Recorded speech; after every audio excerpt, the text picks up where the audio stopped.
Welcome, in front of me is a Samsung Galaxy A24, and today I'll show you how you can enable and set up your Do Not Disturb mode.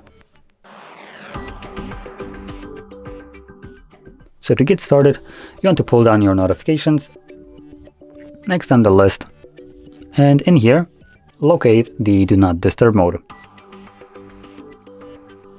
So for me, it is on the second page right over here. Once you see this toggle, you want to hold it the first time around. This will quickly take you to the settings where you can customize how it will be functioning. So going over some of the more important options, we have for how long, which defines what happens when you press on the toggle. I personally like to set it up on a timer, make it something like 4 hours. And the reason for that is, by default it's set to until you turn it off. So it means that when you turn it on, you'll also need to remember to turn it off.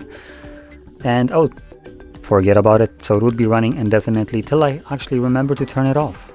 So this basically removes that need. So I enable it. Even when I forget about it, the device will automatically turn it off after 4 hours.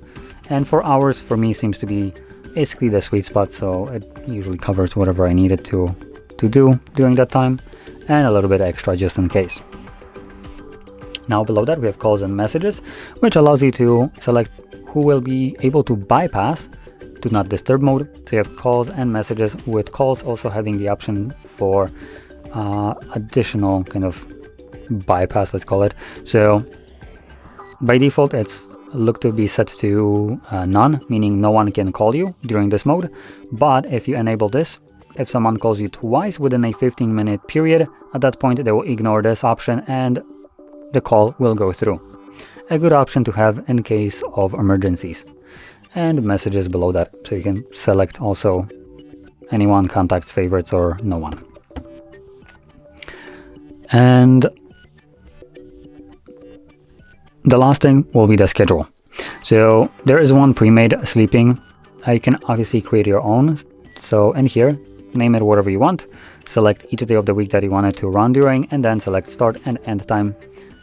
And from there, when you want to use the schedule mode, just make sure it's toggled on in here. And that's all you would need to do. The device will then be turning it on and off based on the timer that you have it set on.